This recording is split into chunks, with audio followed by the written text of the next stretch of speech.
riches, and he just wanted everything his way, and he started his own church. Right. Good. He took the property of the Catholic Church too, at least of the Yes. monks and the religious orders. There's a story about this, if you let me tell it. It's now I got this through a Dominican who is very knowledgeable, but I haven't been able to find another source for this.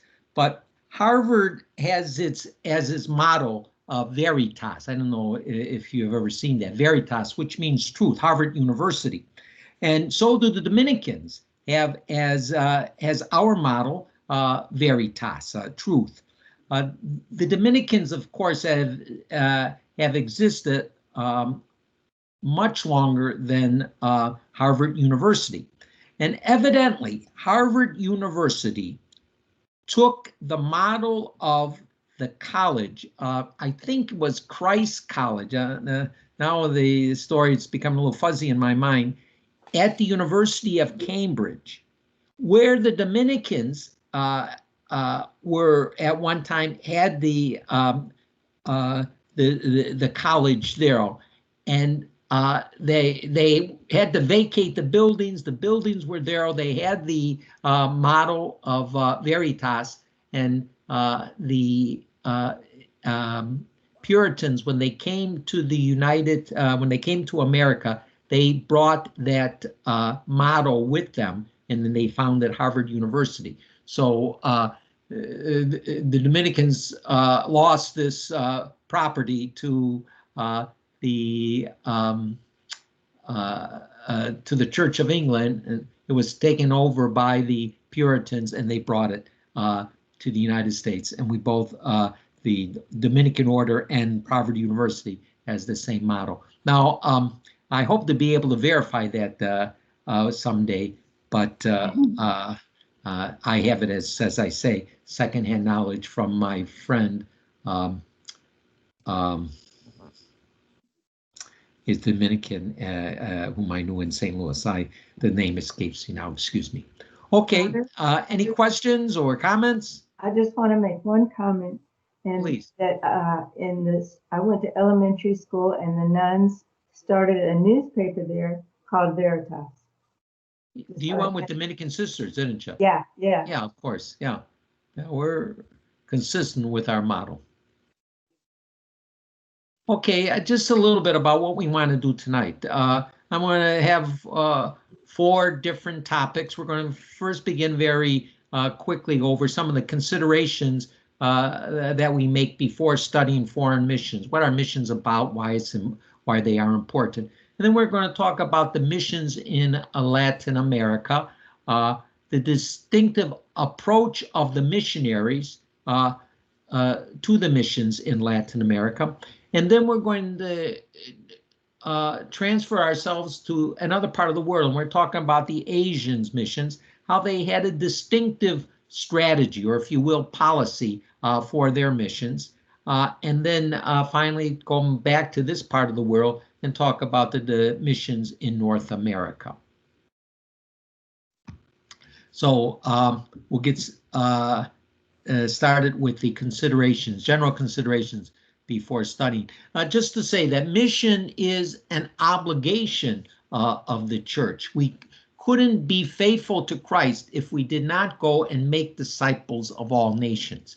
I remember what St. Paul VI, one of the great popes of the last century, said, the church is more a mission with an institution than an institution with a mission.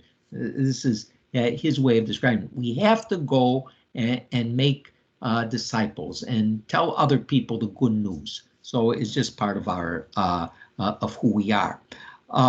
In the 16th century, there was a further kind of thrust of the Catholic missionaries. They wanted to make up for the loss of Catholics to Protestantism by making disciples, making converts in these mission territories. Of course,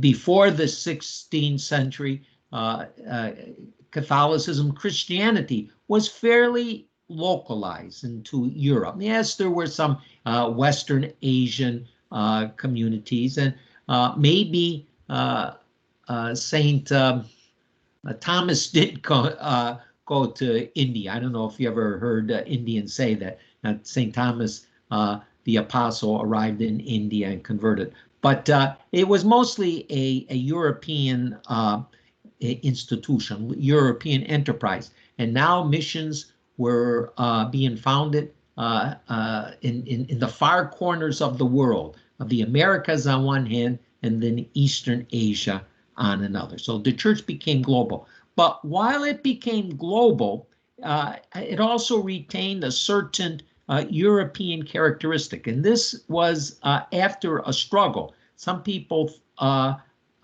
the missionaries in China, for the prime example, they wanted it to take on the flavor of the country. Perhaps,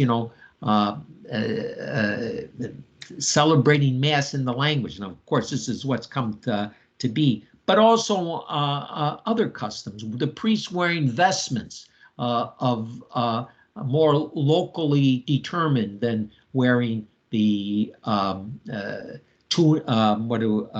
vestments, the alb and the chasuble that we wear, we still wear in the West. So we can say that Catholicism retained its European characteristic, even though it did become global in its reach.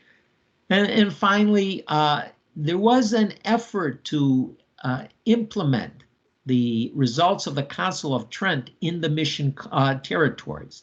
The people wanted, the missionaries wanted to educate the people. We're going to see how in Latin America this was not done very well. In Asia, there was more success in this. Also, the thrust to have a native clergy. This was a big concern. And this is again in Latin America. It was more hoped for than realized. Okay, let's go into the missions of Latin America. I don't know if you people recognize these images that I put. This is an image. I think this is the first time I saw this image. Most of them are taken from the PowerPoint. Has some images that it provides. This is an image of Bartolome de las Casas. We're going to talk about him. But first, let's talk about the general decree. Pope Alexander VI, he was one of the, the most profligate of the popes, the bad popes, if you will, of the 15th and 16th century. But he was a good administrator, and he was responsible for the Portuguese and the Spanish agreeing that they will assist the church in making disciples and in converting the peoples of Latin America. The agreement was they obtained from Alexander VI permission to colonize. I guess they figure him still the Pope as a kind of legitimating power, if not the ruler of their countries, the one who legitimates in new projects. So they could go and colonize these countries, in the new world, and the recently discovered Americas, but they had to work with missionaries so that the people would be converted. The early missionaries were mostly friars, the mendicants that were founded in the 13th century.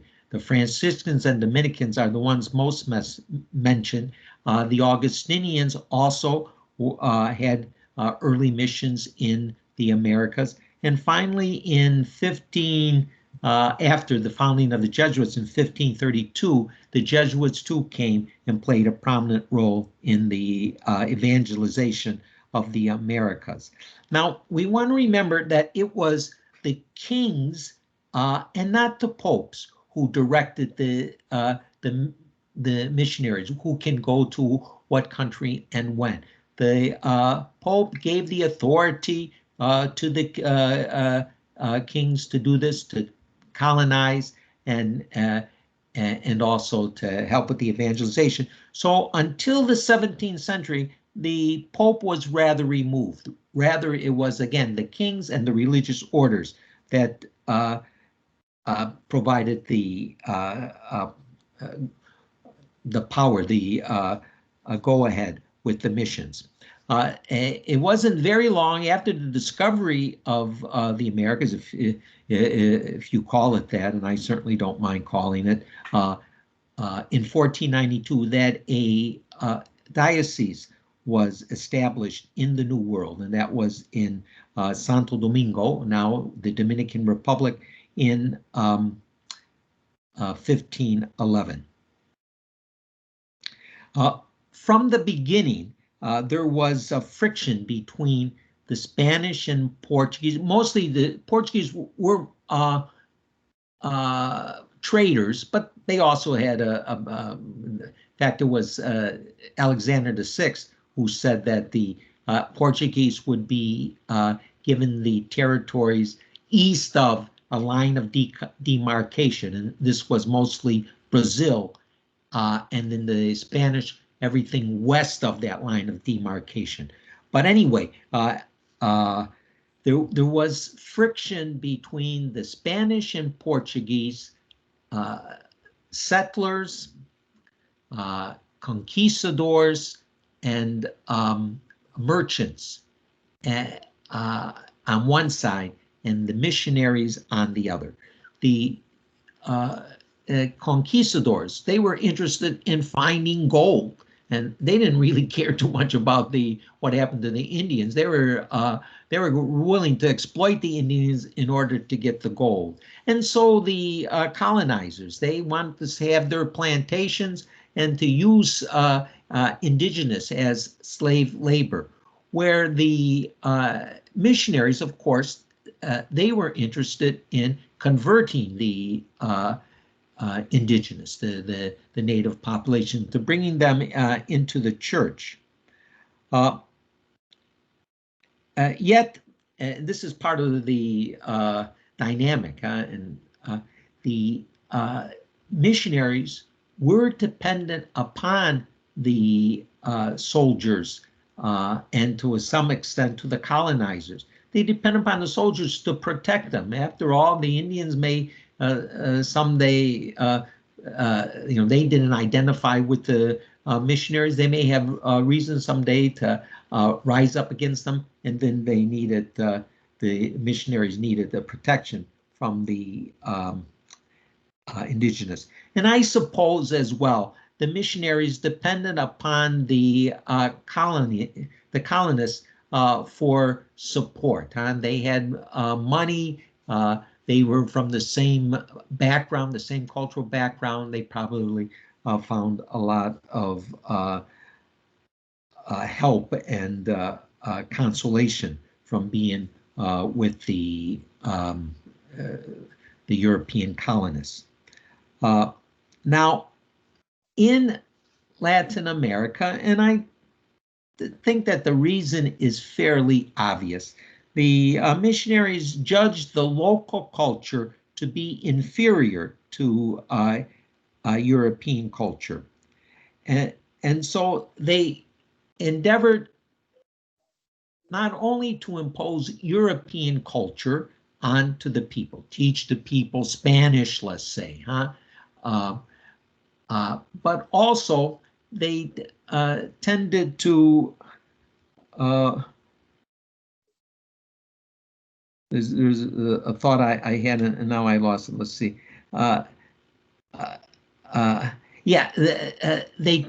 They tended to want to suppress the local culture in the sense of any of the religious symbols, the religious practices If they had any books, they would burn. If the religious symbols and practices they could no longer use because they judged that culture to be inferior to the European culture. So we can say that the missionaries practiced a eradicationist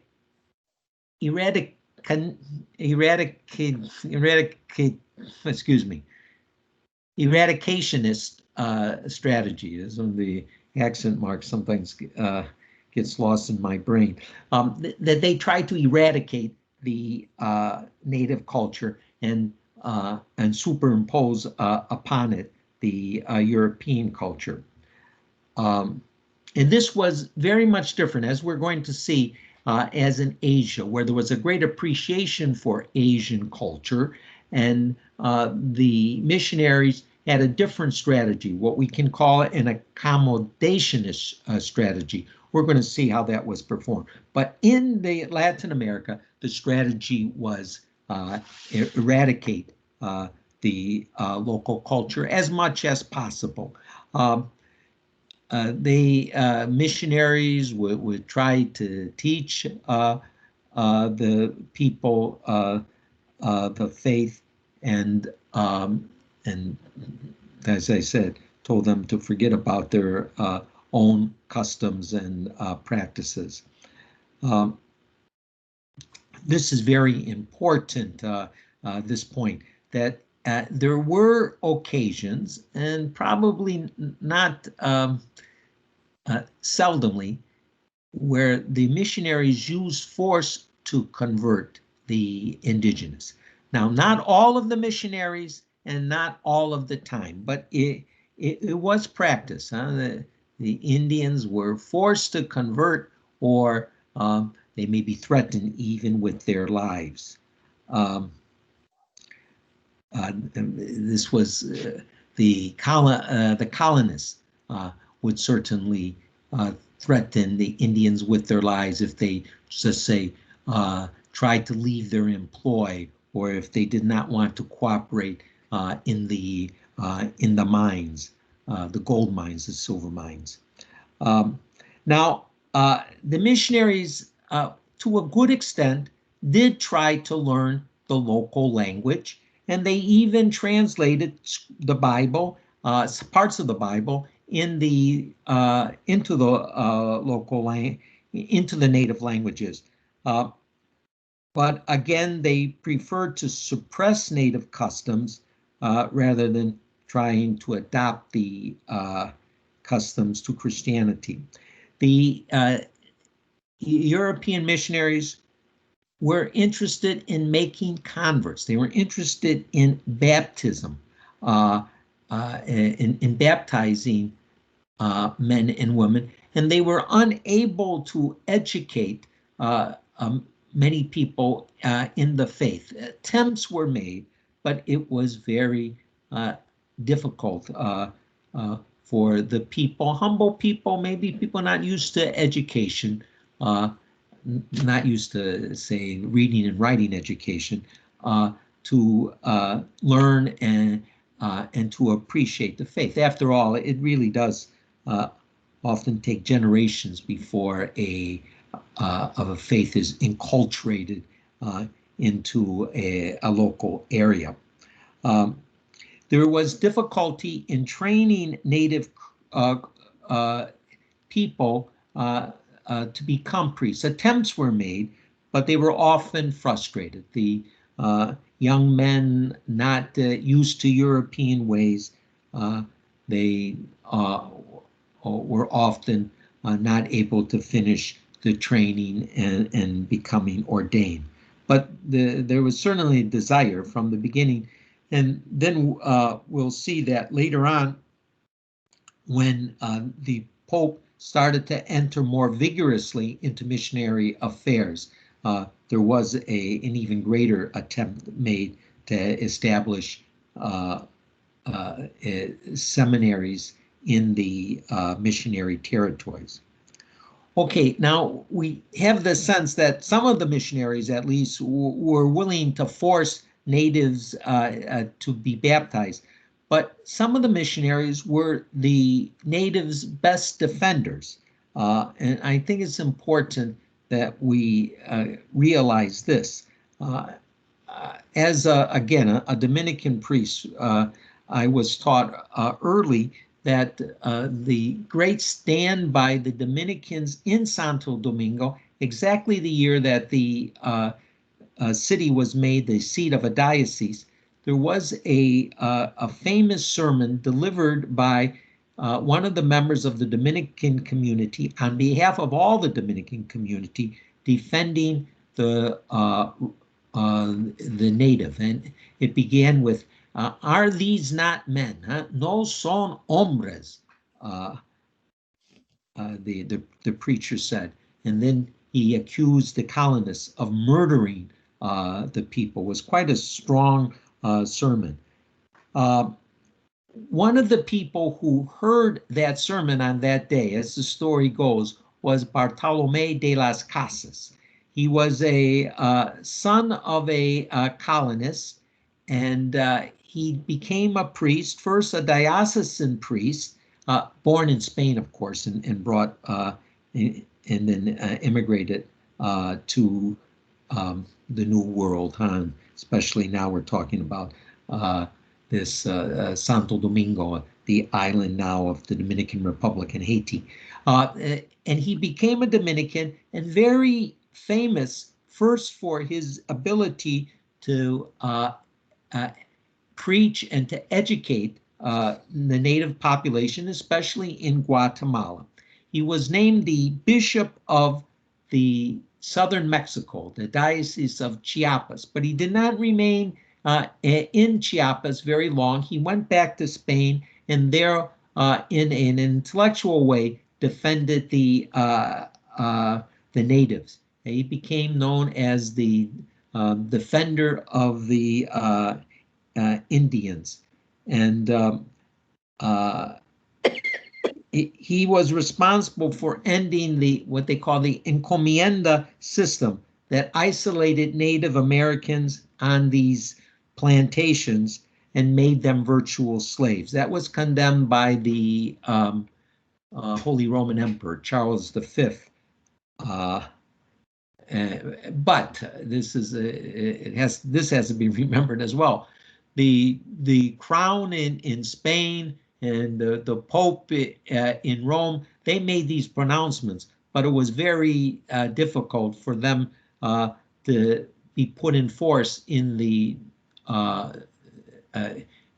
field in the Americas, because it was just so far away that there wasn't too much will to do these things that the kings in Spain or the bishops and Pope in Rome wanted to implement.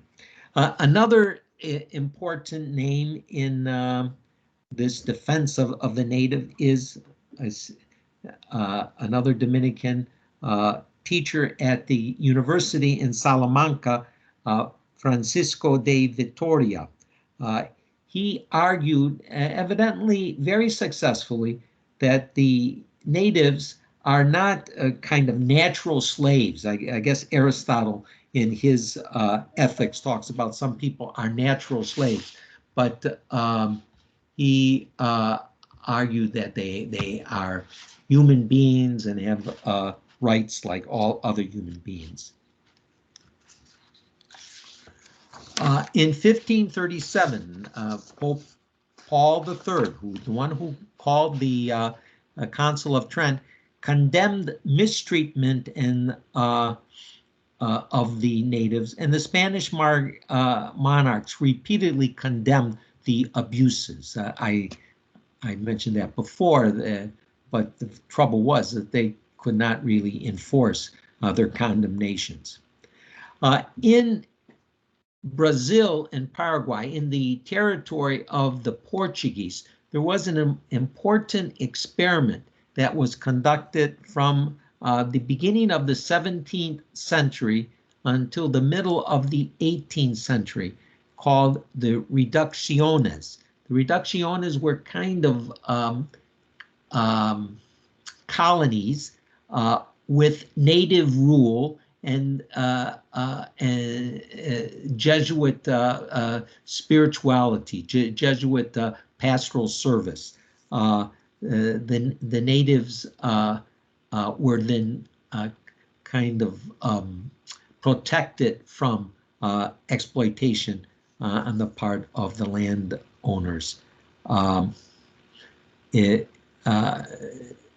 Evidently, it ended in the, as I said, the middle of the 18th century, when the tribes in Uruguay were forced to give up their settlements. You know, always, as happens in our country, the government wants to take over land that the natives have been using for years, and so the reduction system ended. As a matter of fact, Bartolomé de las Casas also tried to have some of these settlements of native populations, but not as successful as the reducciones in Brazil. The author of one of the books I read is fairly positive about what was being done in the evangelization of the natives in the Americas. He says that yes, there were abuses, that they cannot be denied, but the people were given the faith, and the indigenous maintained, you know, slavery was practiced, but it was never enshrined in law, and gradually the natives were able to escape the effects of slavery. Now, of course, the natives, Africans were brought in, and they were made slaves. As a matter of fact, it's an interesting side note on Bartolomé de las Casas. He loved the indigenous, you know, preaching among them and being their bishop. And so at one point he said, well, we can have the Africans as slaves, but we shouldn't enslave these people. They are naturally good people. And then a little bit later, he changed his thing. No, nobody should be enslaved, and he spoke for the freedom of all people. Okay, now that's the my notes on the missions in Central and South America. Anybody have any questions on that?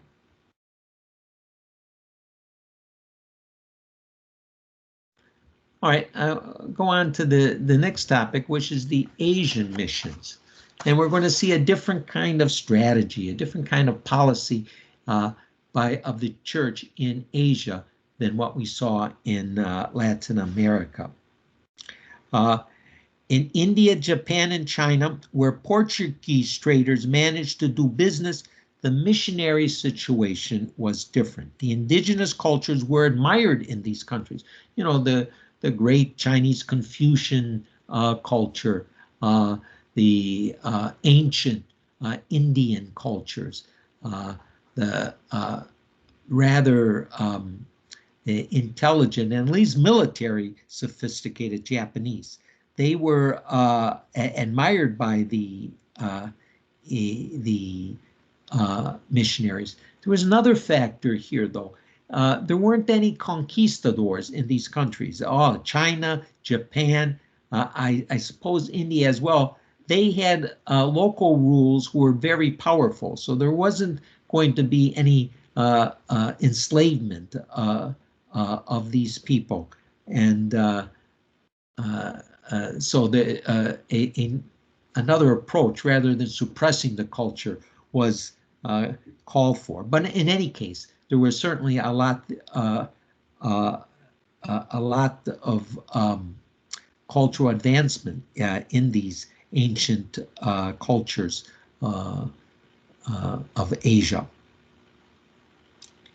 There was an attempt to adapt Christianity to the native cultures, taking from things from their philosophy,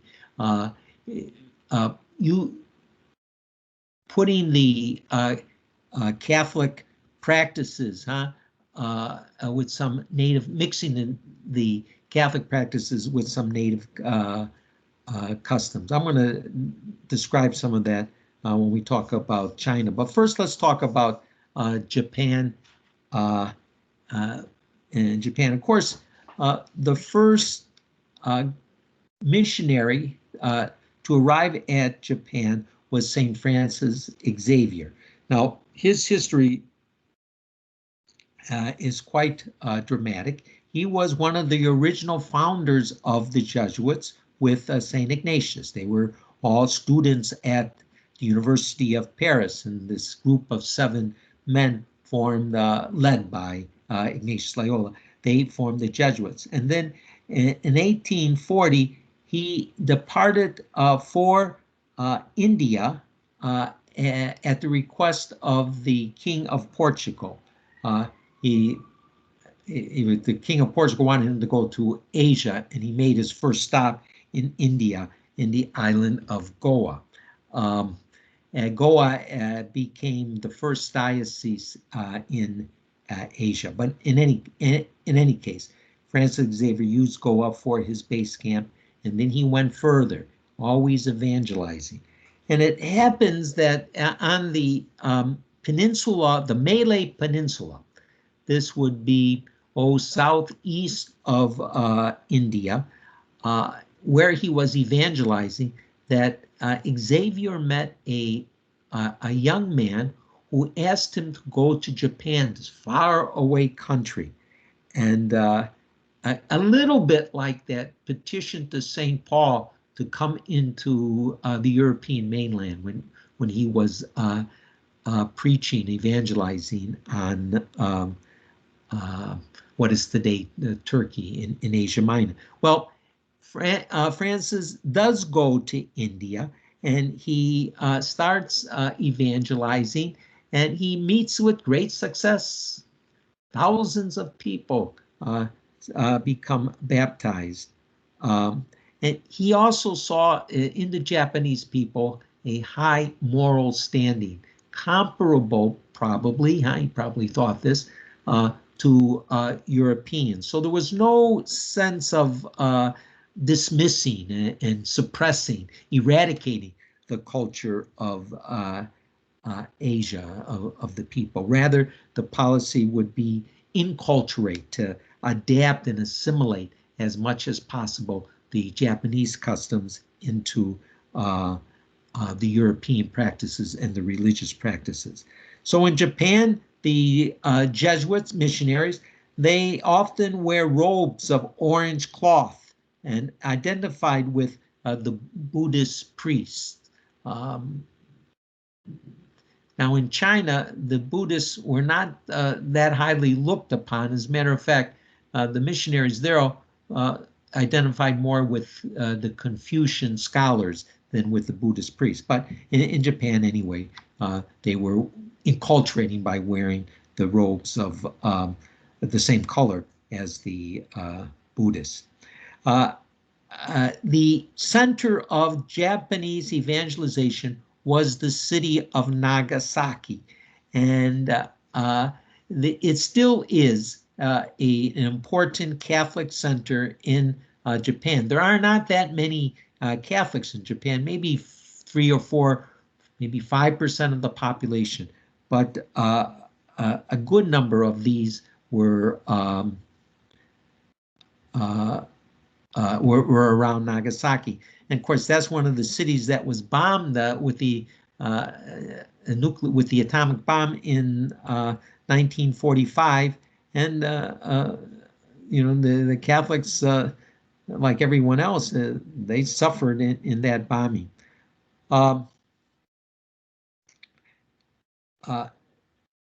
At first, the missionaries would receive the support of the government, and there were many converts. They even established seminaries, kind of in line with what the Council of Trent taught. that local seminaries should be established for the education of clergy. But then there was a turning point in the 1880s. The government started to suspect the missionaries of collusion with the Portuguese army, and the government charged that they were preparing for war against the government. So they shut down missionary activity, and they banished Christianity from their country. 1614, the shogun ordered all missionaries to leave. Catholicism was banished, but there always was a remnant of Catholics that remained practicing underground. 4,000 martyrs after the banishment of the Jesuits, and then after a popular uprising in 1630, there was, or during the 1630s, there was a mass slaughter of Catholics, and the authority that I use, which is a very responsible authority, says that there were 30,000 Catholics killed after the popular uprising in 1930s. Still, Catholicism remained. There were people practicing the faith using just the rudiments of our Catholic practices to continue their belief in the Lord Jesus. And in the 19th century, when Europeans were able to enter the country again, they found pockets of Catholics, again, mostly around Nagasaki, saying the rosary together, maintaining their Catholic faith. Now, they of course, they didn't have the Mass, they didn't have a regular teaching of priests, but they did identify themselves with the Catholic faith. I want to end this treatment of missionary activity in Japan with what I think is a very unfortunate misconception of the Jesuit missionaries.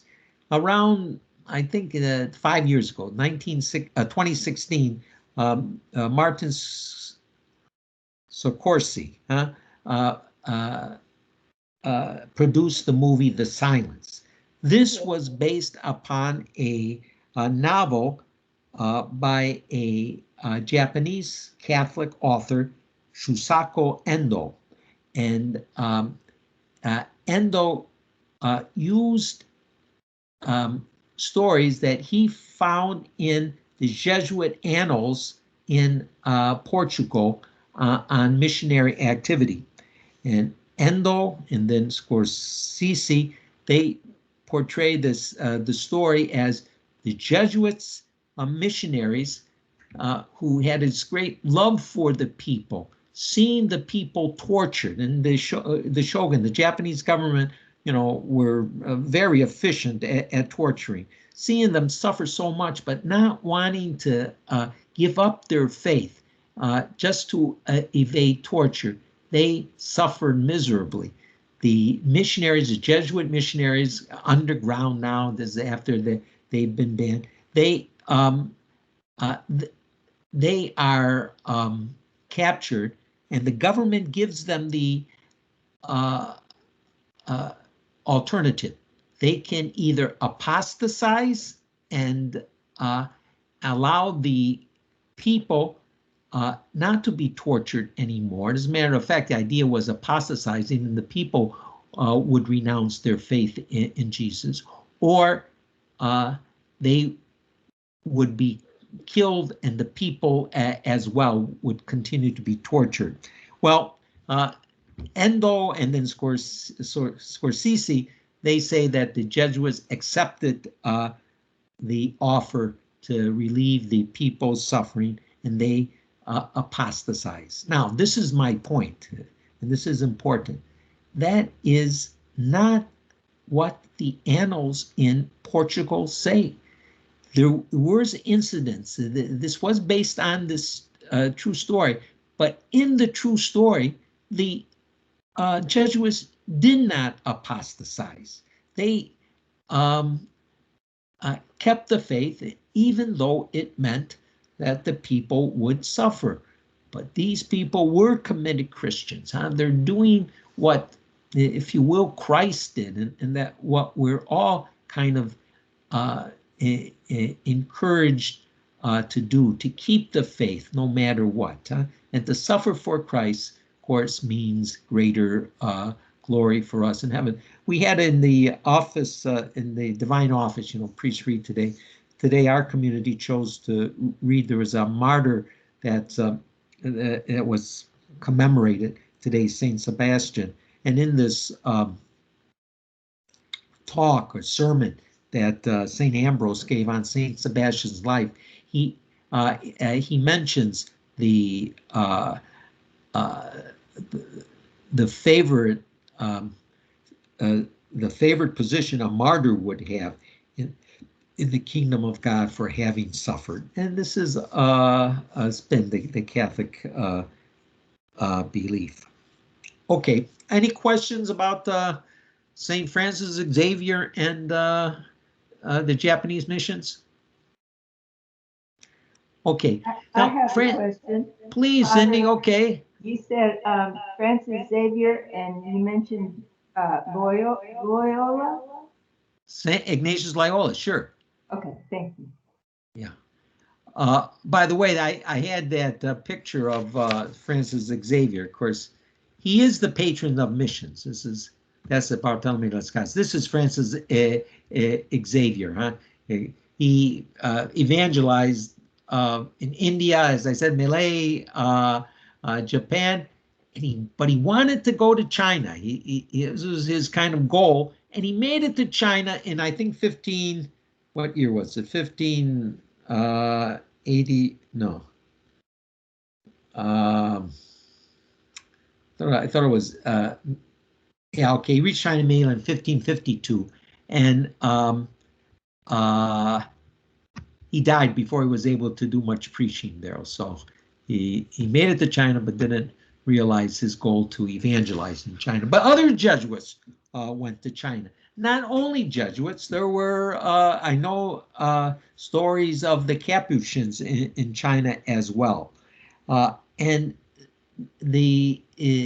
Jesuits saw the great culture that developed in among the the Chinese elite, this Confucian Mandarin culture, and they admired it so much that they learned about it. Their leader was of Matteo Ricci, an Italian Jesuit who entered China in 1582, and he realized that if he was going to make an impact on the Chinese, he would have to appeal to their intellectuals, to the Confucians in China. So Matteo Ricci and a German Jesuit, Johann Adam Schell, and I suppose others, they dressed as mandarins. And this is supposedly a picture of Matteo Ricci. Huh? You see this portrait of the Blessed Mother, and he has a European organ, but here he is dressed as a mandarin, not like a Jesuit at all.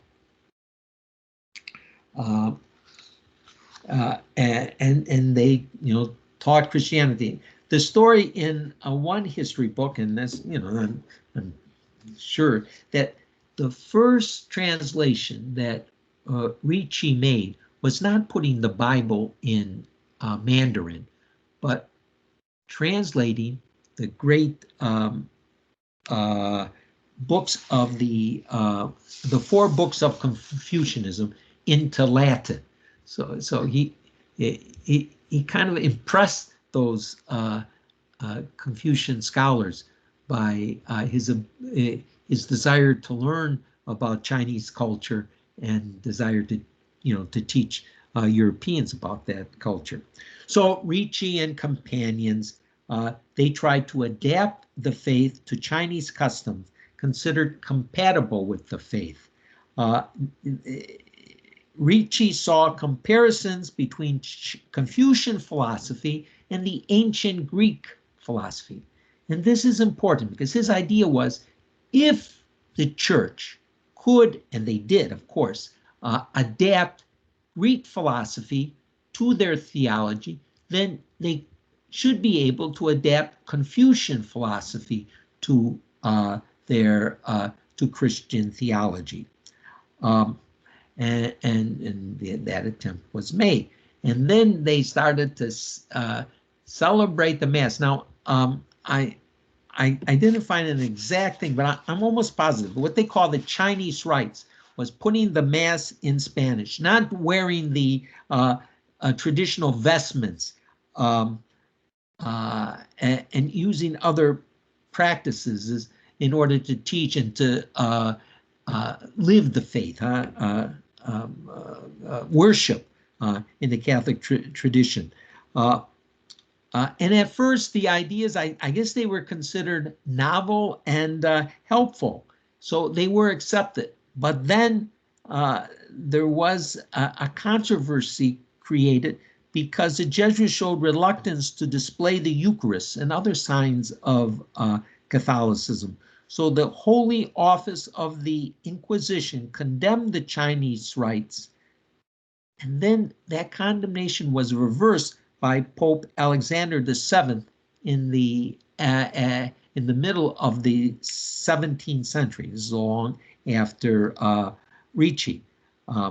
But in any case, with this controversy, the Catholics not agreeing among themselves, there were Jesuits who opposed the idea of Ricci and Adam, what's the fellow's name? The German, Adam, Johann Adam Schell von Bell. They Jesuits, and then the Dominicans from the Philippines, they also, and I suppose were Dominicans in China as well, they also said, no, this is not right. We know how to celebrate Mass, and we have to do this in uniformity. Well, the Chinese leaders, they saw this dissension, and first they said, only those priests who agree with Ricci will be allowed to stay. But then evidently they just gave up on the Catholics, and they no longer supported the Catholic faith and conversions. So because of this disunity, the Chinese rites were considered a failure, even though for a time they were practiced. Now, we call this strategy, this policy that was practiced in Asia as accommodationist. And this should be seen as different, as the opposite from the eradicationist strategy that was practiced in the Latin America.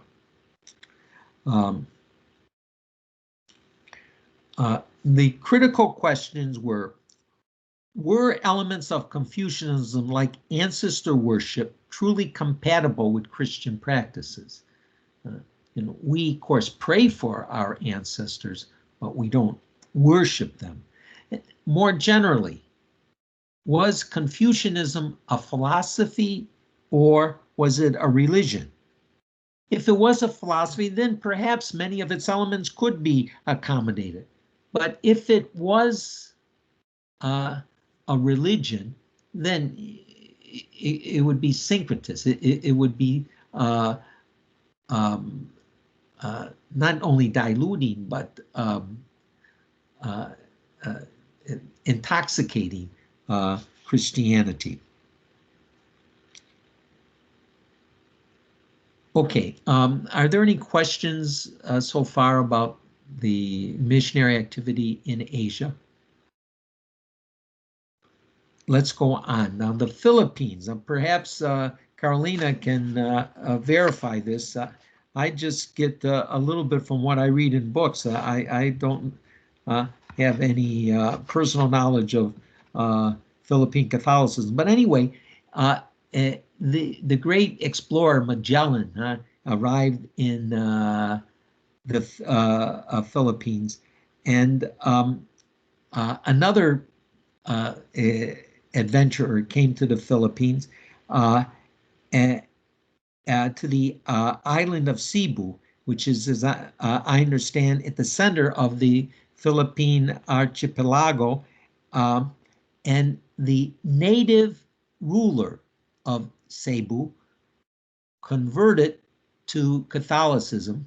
As the story goes, or maybe it's more legend, because the Europeans, the Spanish, Magellan was, excuse me, not Magellan, but the Portuguese,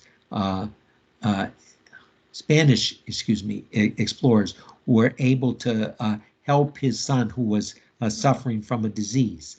The Catholic faith spread northward to Luzon and the Visayas, different islands and places in the Philippines.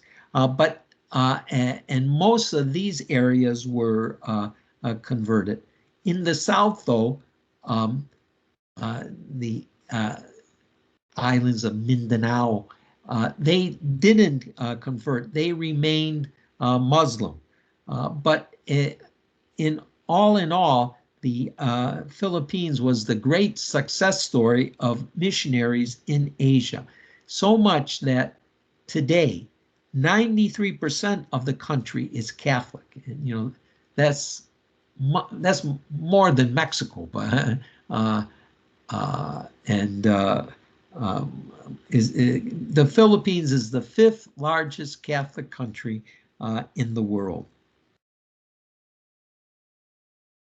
Okay, just a few notes on India. India, as we saw, was where the island of Goa off the Indian mainland, the western coast of India, became the center of missionary activities. But on the mainland, the missionaries had great difficulty.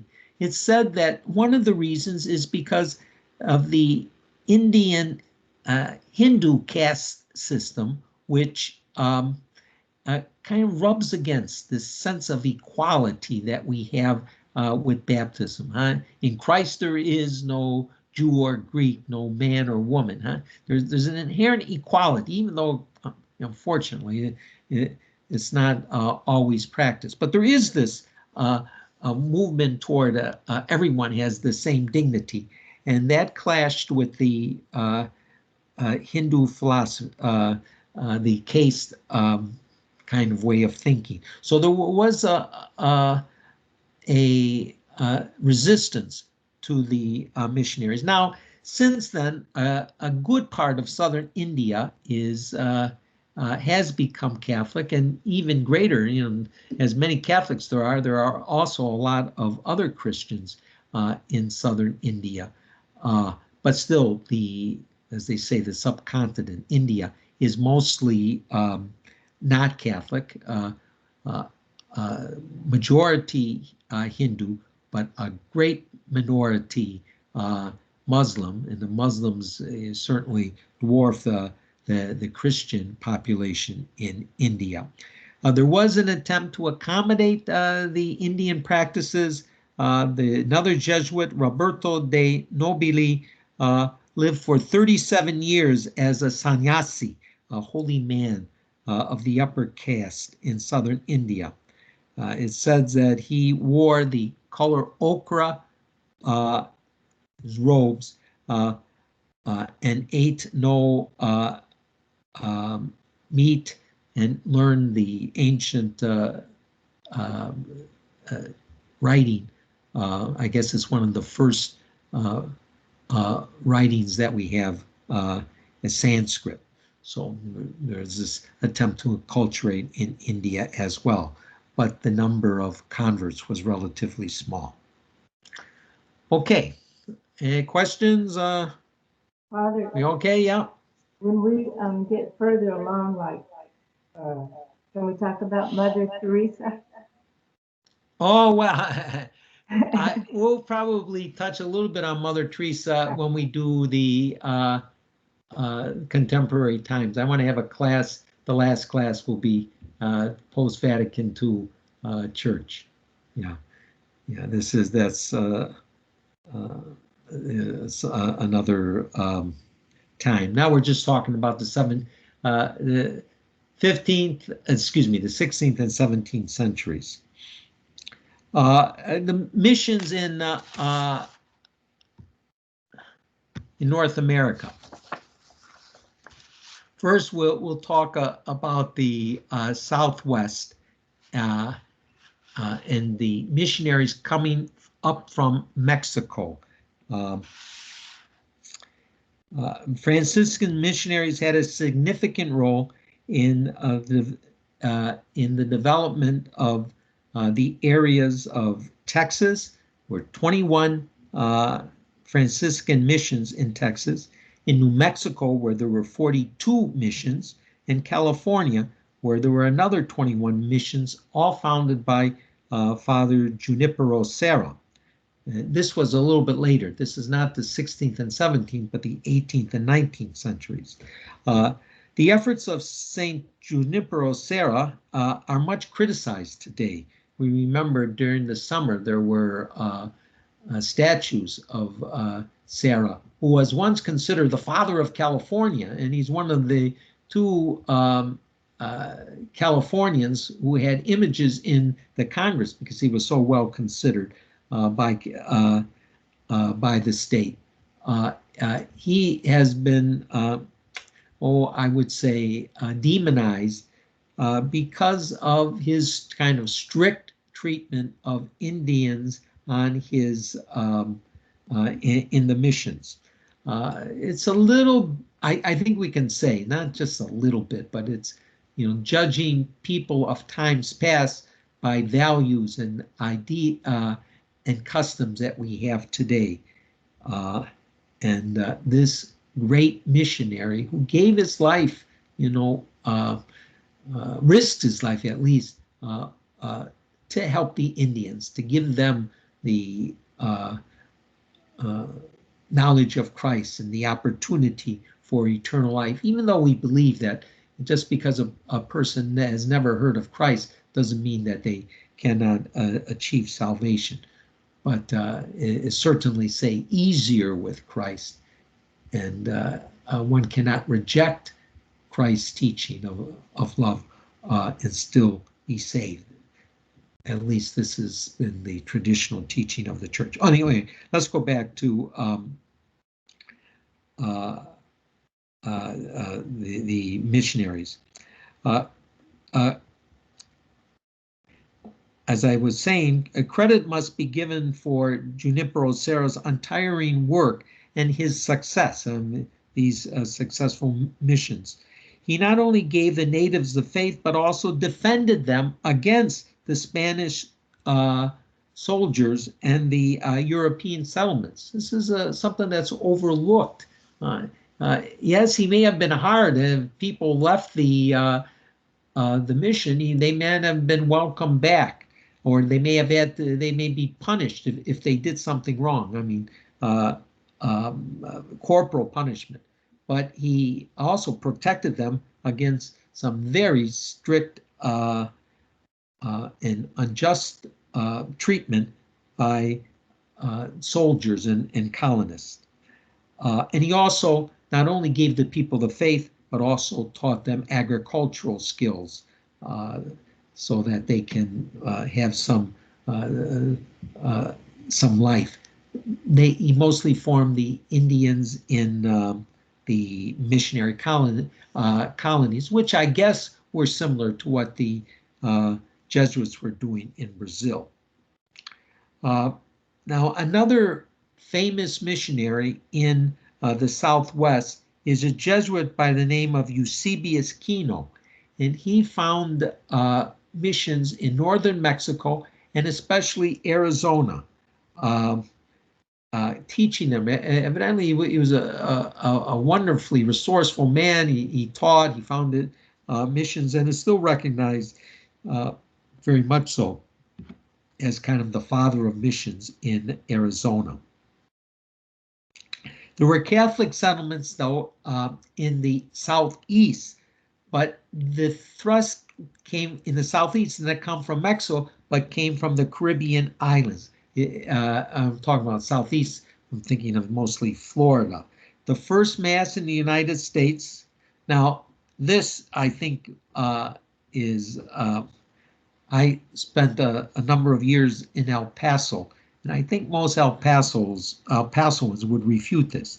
They say that the history books say the first mass was celebrated in St. Augustine, Florida in 1521. But there is evidence that there was a mass celebrated by colonists coming from Mexico in the El Paso area in about 1510. So that was, and of course, El Paso became the United States too, as Florida eventually became the United States. Okay, anyway, the first mass in the eastern part of the United States, St. Augustine in 1521. But Florida proved to be a very difficult place to evangelize and to colonize. A number of attempts were made, whether it was the Indians who rejected it, who kicked the colonists and the missionaries out, or whether there was interference by English pirates attacking the settlements. But they didn't stay very long. Florida was never well evangelized, say like California in the 18th century. Now we'll switch a little bit more to the French evangelization in Canada, Upper New York and the Mississippi Valley. Samuel de Champlain founded Quebec in 1608. This is not too long after the Council of Trent that ended in what, about 1568. So say 40 years later. The Franciscans were the first ones in the area evangelizing, but they did not stay long or in great numbers. There was a great number of Jesuits who came in the 17th century, and they were successful with evangelizing the Huron tribe, which was always at war with the Iroquois, and they were martyrs because of the Iroquois of the Jesuits. Of course, we have the great Jesuit missionary martyrs, Saint Isaac Jogues and Saint John Brebeuf, and the Huron, whom the Jesuits evangelized successfully, they gave to the to the states our first native saint, Saint Kateri Tekakwitha. I'm almost positive she was also in the 1720s. She was 18th century saint. Yes? I thought she was a Mohawk. No, I think she went to live among the Mohawks, but her mother was Huron, her father was Iroquois, and she took refuge among the Mohawks, and she's called the Lily of the Mohawks. I think I got that right.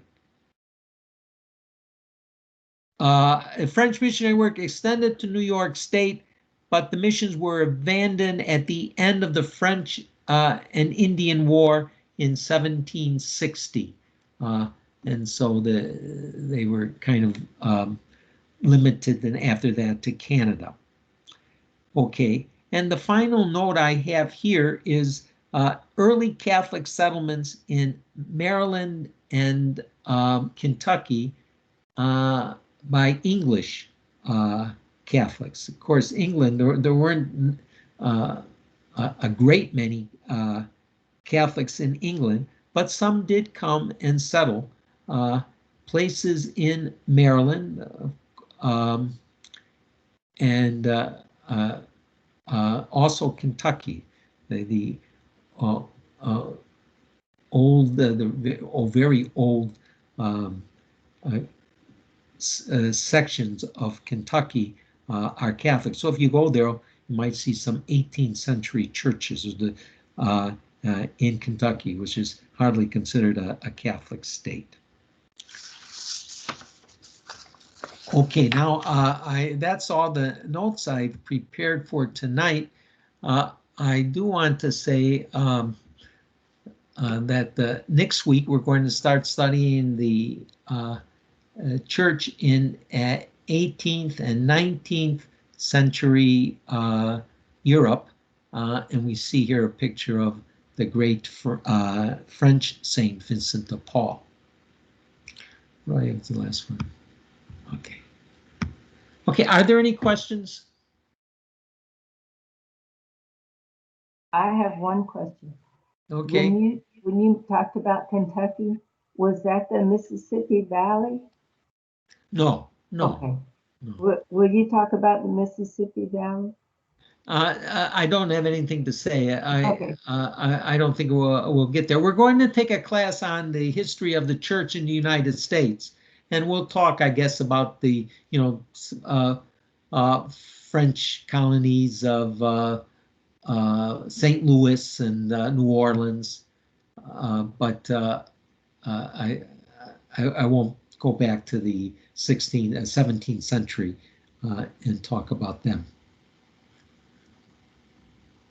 Okay, thank you. Father, I have a question. Sure. Is it David? Yes, the colony of Maryland, which later, of course, became the state of Maryland, was, and all of them were 13 were English colonies. But the name, does it come from when Queen Mary was briefly head of England, and therefore it became a haven for Catholics relative to the other colonies? The name. I don't know, but I don't think so. I'm Okay. going back way in my mind to, it was named after, the Blessed Mother rather than Queen Mary. But I can investigate that. Okay, because I think one of the signers of the Constitution, That's for sure.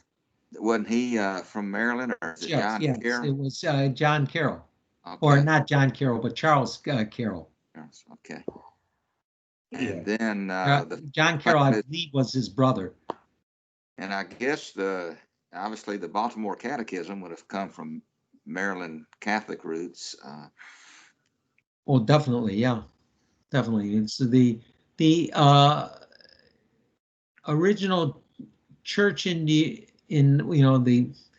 original 13 states was in Maryland, so it has some primacy.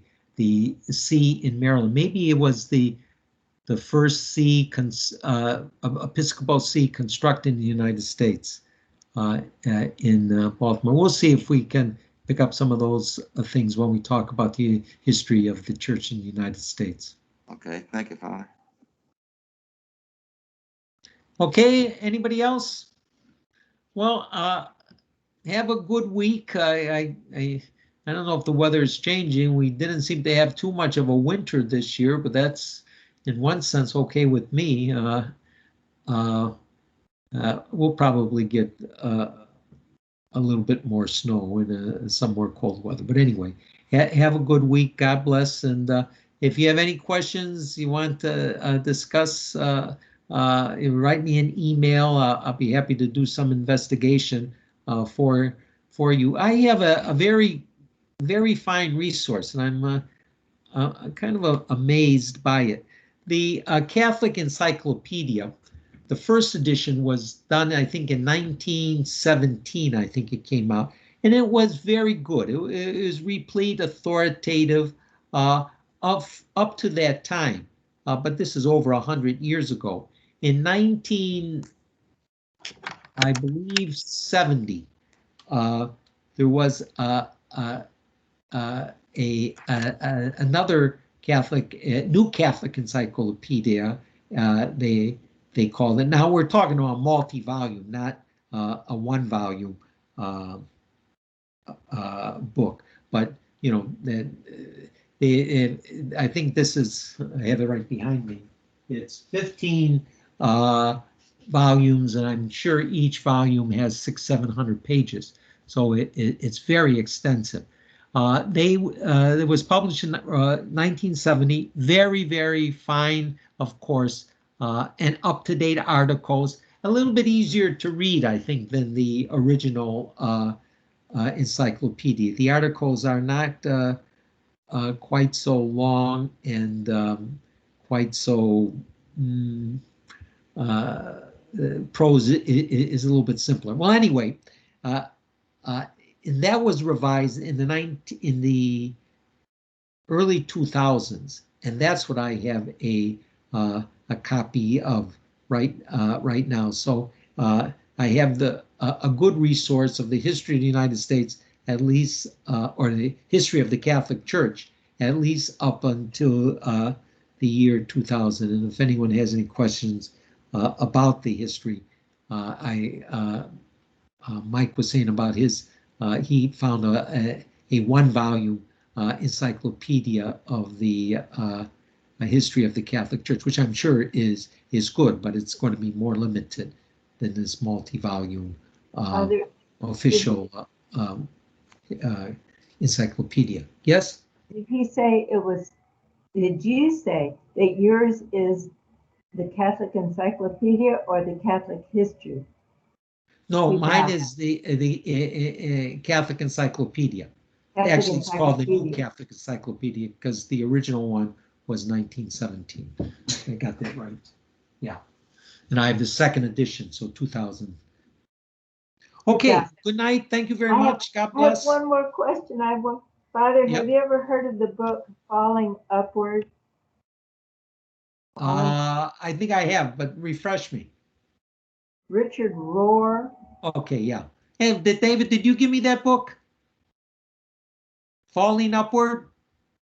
The Father Richard Rohr book I gave you was a Divine Dance, talking about the Trinity.